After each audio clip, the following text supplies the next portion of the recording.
All right, so this 4650, we kind of got a little bit of a timeline that we're on with it because tomorrow morning at 10 a.m. it needs to go on a lowboy and get shipped to a job site. And that's not as easy as everyone thinks it is because you got to have it permitted because of the oversized width.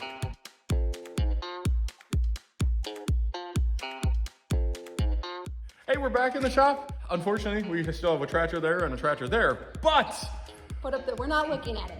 Part of that though is because we've been busy. Spring hit a little sooner than expected. Yeah. The trade-off is sometimes when stuff is still in the shop, that means we didn't have time to fix them. Yeah. And that's exactly what happened.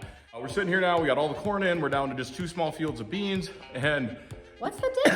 yeah. It's only May 17th. That's awesome. Dude, we've had our record setter, yeah, and absolutely. My joke with some of the guys here, but there's a little bit of truth in it. This spring has taken 5 years in the making to come together. Yeah, right? You know, been over the years, been able, fortunate, update some equipment, make that better. Everything just got smoother. It's really nice sitting here at this spot. The trade-off is there's an 8400 still there. Yeah. There's a 4850 still there.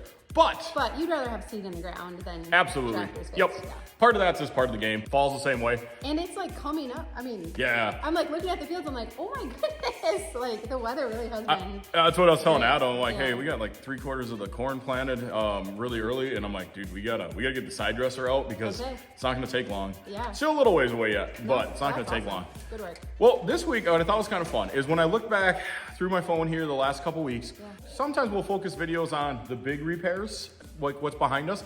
But there was so many on-the-fly repairs that's happened in the last month that I thought it'd be fun just to shotgun through them. We got a list of our 10 not famous, not glorious, or glamorous repairs, but still needed to be done. Ooh, what's the order? Are we going like? I kind of had them like suckiest first. Okay. Okay. So the suckiest one on the list, we'll start with that. Okay. Number 1. Yep. It was more because it was under some time restraints. We leased out some equipment to some construction companies, and I had a tractor leaving to go on lease. Okay. And we knew the air conditioning might not have been 100%, but the night before, Adam actually backed it down, charged it. Everything was holding. We had really good pressures in the cab. It was cooling down. Thought we had it. Yep. I drive out the yard, drive down about a mile, and I could just feel it. The cab was getting warmer and warmer and warmer. Bring it back here. It's kind of the weirdest thing. I noticed the AC was getting less and less cool, and the cab was heating up more and more. And so I thought, oh, must have a leak in the AC system. I got back to the shop here. I threw my gauges on it, and we actually had kind of high gauges, which I thought, that's really weird. I mean, how is it not blowing cold? And yet we got that kind of pressure because we had like 35 to 40 on the low side. I got back here and I called my friend Mechanic Larry. Luckily, he answered his phone and he was telling me, he's like, go back, feel your cab heater lines, see if there's any heat there. And one of those was drastically hotter. And he's like, yep, you're more than likely your heater valve up on top of the cab is just not closing. All right, so we got a couple text messages into Deere. We're hoping they got a valve for us. I'm gonna start pulling the cab apart. Hopefully that's it. So what does that mean? Yeah. The heater valve wasn't closing all the way. Oh, so you were running heat and AC Yep. at the same time? And I can tell you in that situation, heat will winning. dominate. Yep, heat will dominate. If I remember right, it should just pull straight up. Okay, so the cool thing here, the downside is we had to back the tractor in and we had to take the top of the cab off, we had to take the light bar off, but then we also knew that the blower motor was kind of noisy and I had a blower motor here, so we actually ended up doing blower motor, etc., heater valve. Luckily we got it and we're able the next morning to get the tractor off. Because the whole hold up that whole time frame, the tractor technically is oversized. As soon as you put it on a trailer, you no longer under your husbandry laws in Minnesota, so you had to get oversized load permits. So the construction company already had that stuff pulled. And so when I tell you it had to go on the trailer noon the next day, and they wanted it in their yard at 10 a.m. Yep. Yeah, there's a little bit of pressure. So we made it work, powered through.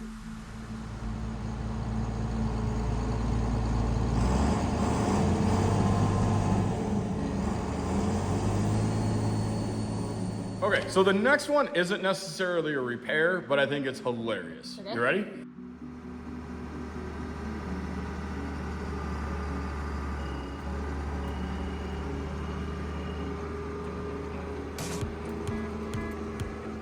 We set new records for how many times in a 2-day period we could get stuck. And the reason I'm putting this on the repair list is because luckily we didn't need a repair afterwards. Now, Dad and our friend Dean have been fixing some broken tiles. I don't know what happened this last year. We just had a couple just weird ones that just, it was dry before, but it was wet. We had a culvert that got plugged up. The tile lines are plastic kind of like piping, tubing Yep. in the ground that have perforations in it to help the wet areas to dry out faster. Yep, exactly.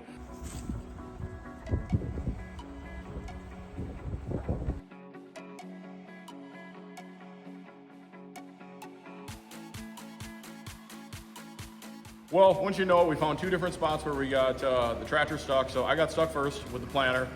Dean pulled me out. Fantastic. Anytime a guy pulls out another guy, they always feel like a little superior. Well, then the next day I got stuck again. But this time I knew I was going to get stuck because there's a spot that doesn't matter how many tile lines are in it. It's always wet. And I was going around it. And I'm like, okay, one more pass. I should make it. Nope. Went down like a rock. Dad pulls me out. And then all of a sudden we look across the field and over by the creek. Oh, yeah. Here's Dean stuck with the Steiger. Yes. So even though putting this on the repair list, even though it wasn't technically nothing needed to be repaired, it still was one of those like inconveniences, just like a repair.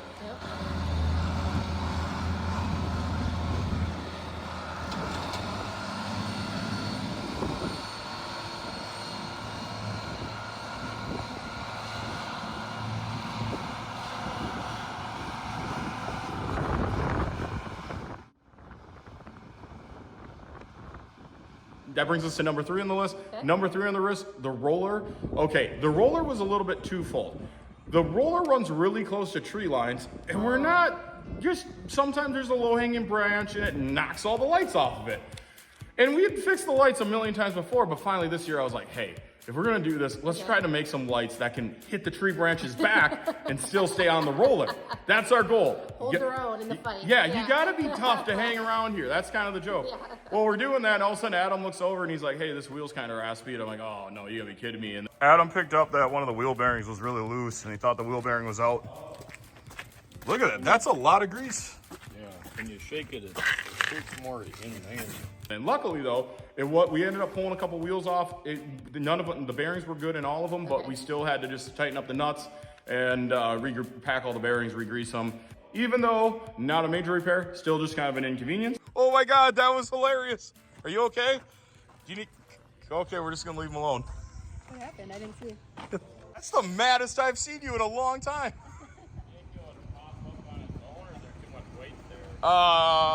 Years of truck driving has taught me that more than likely if we threw a block on the other side and then backed it up a foot, it'd probably be fine. Yeah. There we go. Wow. I know it's just gonna. That was. Gonna come back down. Okay, you're okay though? Like I don't know what to do with this type of anger. Nothing wrong with me. Just can't find anything that's. Dude, that was like violence for you. Like. The other thing with the roller, so the roller goes across a couple thousand acres a year. Right now, we're already at 1,500 acres on the year because we do some custom rolling. And so that's why it kind of gets the crap kicked out of it. I forgot about it. You just pointed out. We also fixed a tire on the roller. That's how she's done. So the roller is a good number 3, right? Yeah. What the thing that you blow the air in though, what do you call that?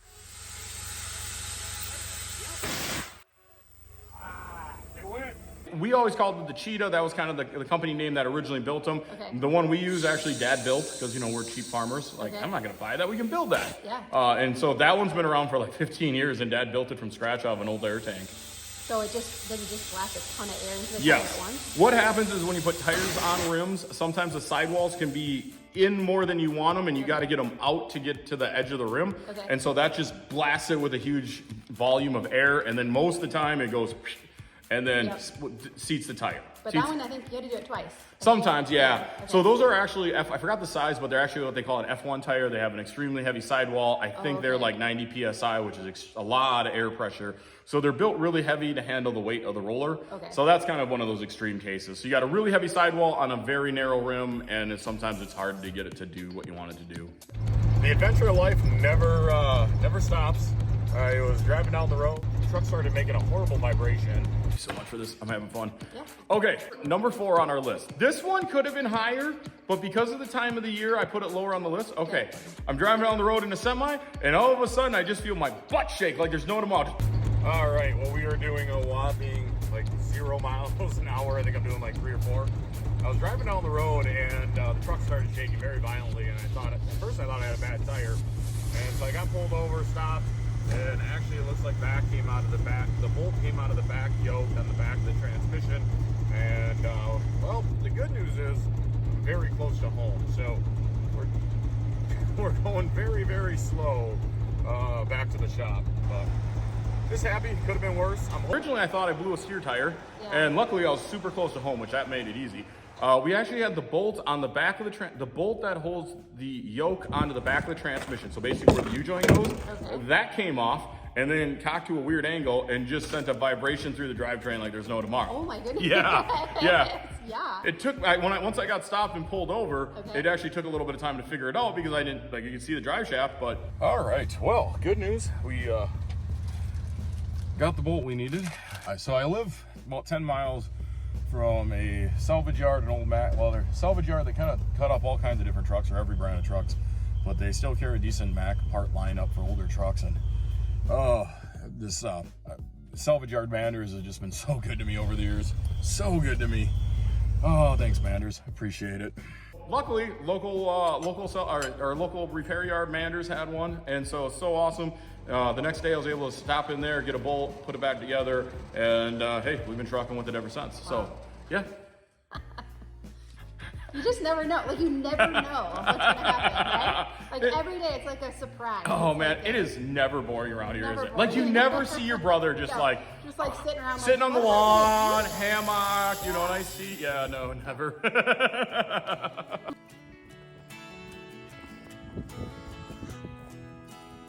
Number 5 on our list isn't necessarily a big one. It's what a lot of guys fight all the time.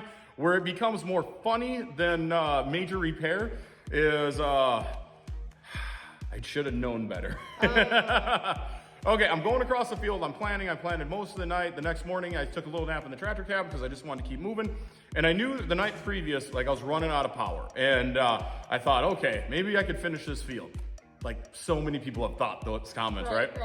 All right, I go fill up for seed, and I should have put fuel filters on then because I had them in my truck, and instead, I kind of forgot about it. I was like, oh, okay, we can probably cheat this another round. Well, then I didn't want to pull up the hill.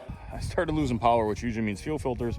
So there's this canister filter up front, and that's what I changed. That's usually the one that has to be changed. That's the one that's changed the most often.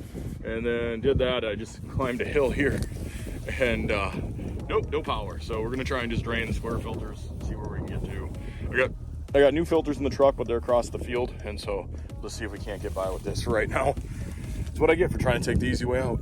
So then I had to walk halfway across the field back to my pickup to grab fuel filters to bring them back on to put them on the tractor. Okay, so when I seen how old the fuel filters were, I decided let's walk back to the truck and get filters.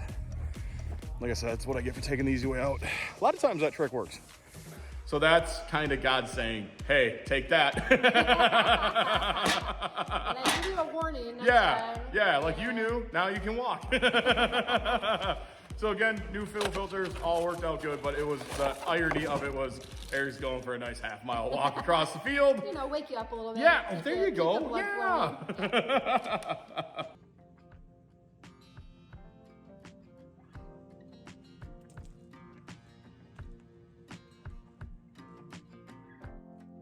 Number 7 is equally dumb and stupid, but also funny because I guarantee a lot of you will relate. All right, we put the seed tender on a trailer and then we bind it down with chains, all 4 corners. Again, the seed tender is what you put all the seed into to fill the planter. Yep, basically it's a bulk seed system. Yep. Okay. When we do this, we like using the oldest binders around, so then that way we still have the good binders from when we got to move the skid loader and stuff like that. Got it. We had one binder that we bought, I didn't even know where it came from. Dad said we bought it in a box with some other stuff from an online auction, but half of the chain binder is rusted out. Or half of the chain binder is rusted up and froze up. Well, we break it loose. That one worked really well, but I go to start strapping it down. Now the other side starts locking up on me. And here's where it gets really funny. We spent about 4 hours because we thought 10 minutes. Yeah, you'd have it. We'd have it, right? So I worked on it for like an hour, hour and a half the night before, and then the next day it rained, and I was just like, you know, it's one of those things like you don't want to give up. So the reason this one made the list, foolish pride. Yes, we all have it. Mine was just trying to win on a stupid chain binder, but it's 2020, man. It is. Yeah. So we used the old school style snap binders. It went down, we had the seed tender filled, and so the snap binders are kind of notorious for coming loose, but we were going such a short distance, we didn't really think much of it. Once you know it, get back to the farm. I have 2 of the snap binders that are just off. I think there's that much flex in the trailer. Wow, both came off. Dang. Yeah, if I was a betting person, there's that much flex in the trailer. Oh man. Yeah. That could have been bad. So then it made me feel better. Like, oh, we should have kept going. So again, the reason it made the list, Didn't foolish know when pride. to cut your losses. Yep. Okay, so that one's still on, and our ratcheting one is still on. Wow. Yeah, old folklore. I've had many guys tell me. I had a couple guys tell me that they've had these come loose, but never the snap ones. I've had them all come loose.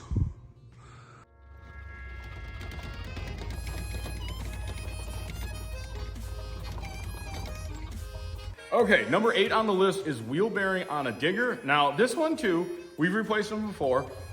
In this scenario, what we actually had going on is it's a specialty hub for this gauge wheel, or what they call the, it's a specialty hub for this assist wheel. Okay. And so we have to specially order it. And even though it's only a nut and a bolt that hold it on, it's still $500, which sucks. Cool. Yeah. Whoa.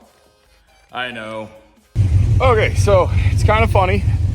I had to come up here because last night this let go, and I was talking with the parts guy, who's absolutely awesome. And parts guy's like, "Are you sure you need the hub?" And well, the hub is officially gone. So yes, I need the hub. But what do? I tried looking for some aftermarket stuff. I couldn't. Yeah. Yep. Go to work on Monday, right?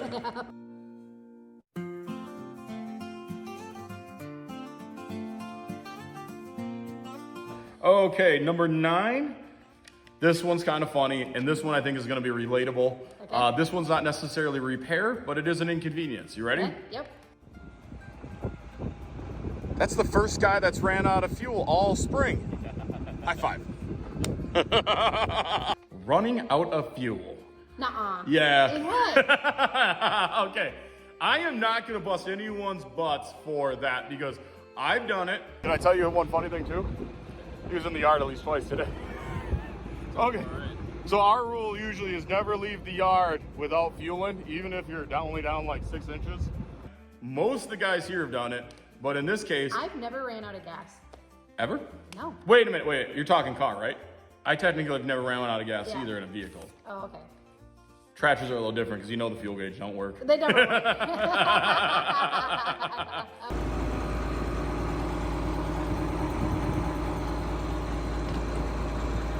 I figured I better check just before I leave the yard. I don't want to be the second guy to run out of fuel. Okay. And there's plenty of times you look to the western sky and you're like, who cares? I'm going to be rained out in an Again, hour. I'm just trying to get this field done. And then you're not. Okay. And then you run out 2 rows from the end. Yeah. This is why, like I said, this one's more relatable. I'm not going to slam anyone for running out of fuel because, man, it happens, right? Yeah. It just happens. The worst is when you think you got enough fuel in the tractor and you think you got enough fuel in the truck and then everything's empty. Oh, yeah. Yeah, that's definitely happened. 60 miles away from home at 11 o'clock at night. Yeah.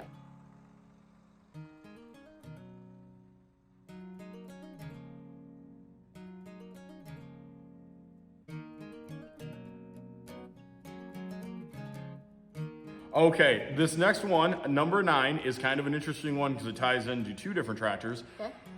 Earlier this year, when we were rebuilding the 5020 hydraulic pump, we had talked about these caps on the exterior of the hydraulic pump loosening up. All right, so it's kind of funny. Earlier this winter, we were doing a video on hydraulic pumps, John Deere piston pumps. In there, we had fully rebuilt a John Deere piston pump or radial hydraulic pump. And today it was really funny. We have a tractor in the yard here that isn't one of the most used tractors, but it's a great gapper tractor. It's this John Deere 4850 2-wheel drive. And the guys were telling me, hey, it's got an oil leak. And I'm like, oh, okay. So I crawl under there and sure enough, traced it back up. What do we got? We got a cap on one of the pumps here that's loose. And well, luckily this one's pretty easy. And this one's easy to get to. So I'm going to start tightening this down. But it's just kind of funny because, oh yeah, every once in a while it can happen. This was actually a reman pump about 10 years ago, and tractor probably has about 1,200 hours on it in that time frame, 1,000, 1,200 right in there. Well, anyways, believe it or not, just one of those things that can happen. These caps can just kind of loosen up, and all you do is tighten them back down. I'm going to see if I can see the O-ring and seal. Hopefully nothing. In the past, they've always tightened down. The fear is always you tear an O-ring or a seal and it just continue to leak. So hopefully this tightens down, but we'll find out. Yeah. I had 4850 earlier this spring do it, and then the tractor we had in the roller, this 4955, we just had one loosen up too, and last night I was literally power washing this out.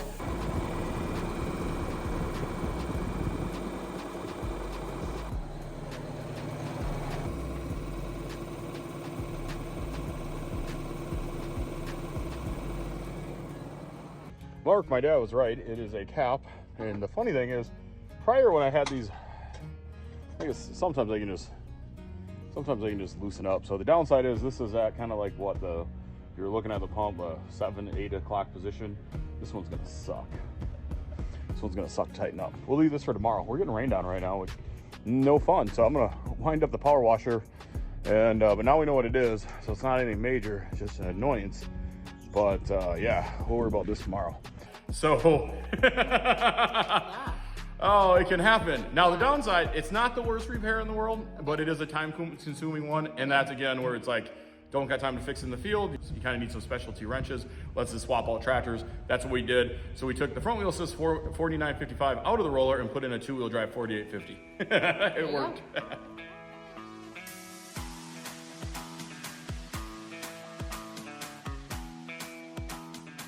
Coming in at number 10. Coming in at number 10. This was one that I wasn't gonna let stop me, but it was a major inconvenience. And some of you guys are gonna be able to understand this. We have a liquid fertilizer system on the planter, but sometimes, not always, sometimes, it's more of a pain in the butt than it's worth. Okay. And again, the field that I had to put fuel filters in, I actually had a seed tube or a fertilizer. I actually had a fertilizer tube break, but that wasn't the problem. I got that kind of fixed, but it got so sticky in between the disc quit spinning on me. Okay. So there I was in the middle of the field with glass cleaner trying to get it cleaned up, and I got it good enough to finish the finish the field, but then I ended up bringing it back to the farm because the whole inside was just coated with mud, and ended up power washing it out. So yeah, so even though it's been an awesome spring and everything's gone smoothly, if your spring hasn't gone too smoothly, trust me, been there. Well, and I mean, many people that are maybe that don't farm and they're listening to it, they're like, how do you know all these things and learn all these things? Oh, because it's happened before. Yeah. You learn every day when you're self-employed, whether it's a farm or another. You just learn every day. And then some of the stuff, it's been, okay, so at 40, I've been planting corn since I was probably like 10, 11, 12. Yeah. So you learn a lot of that stuff. Yep. Yeah. And I think farmers are some of the most like creative, ingenuitive, like you just have to be like a problem solver. You can't really get too mad or upset about things because like you don't have a choice, right? You're just like, well, gotta figure out how to do this we've never done before. Go ahead and get mad, it just makes you madder. I've been there out in the middle of the field late at night swearing up a storm going, no one cares. No one cares. I'm out here. I see the storm clouds to the west. I can't get the stupid planter to work. Yeah. So then after your pity party, you calm down and you're like, all right, God, give me some answers, man. I see the storm clouds coming. Let's see if we can't finish this. And so, I don't know. That's good. Because, no one's going to do it for you, right? No one's going to do it for you. Right, yeah. But I just know over the years, I have found it so awesome as you've gotten to know like more farmers. You always think that grass is green on the other side of the fence. And then you kind of find out everybody kind of has the same stuff, just a different schedule. Everyone's going to have a breakdown. Everyone's going to have that day or year. Yeah. So, just kind of learn to roll with punches. Yeah, no, that's good. All right, another week. Anything on your end? No, man. The weather's been awesome. We kind of we had like 2 weeks of just beautiful. Perfect. And now it's kind of cooled off. It's a little rainy and windy, but it was almost like I think it was Thursday morning. You're like, it's actually okay if it rains today. I think we're all just like, it was nice to visit summer for a little bit, but like it's a little soon. It can, the cooler temps calm everything down, and then we got a little bit of rain Thursday night, Friday night, and so we're sitting here. Right? We're sitting here Saturday morning, actually just kind of like mellow, and it's kind of nice. It's kind of nice. So. Yeah, no, the kids are super excited to be outside. They've already mowed the lawn a couple times, I think, so. Isn't that the greatest smell too? Like fresh cut grass. Yeah, and they need to be out there doing it, so. Yeah, no, it's been fun. I think we're all looking forward to summer and just a little more relaxed and, and you'll be bored. Absolutely. Nothing to do. Sitting in the hammock. Yep, bring me another iced tea, not Mai Tai.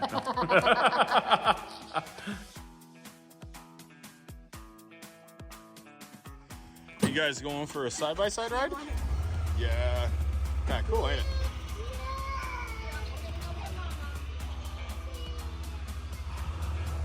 Nothing says happy single guy like screaming kids. Yeah.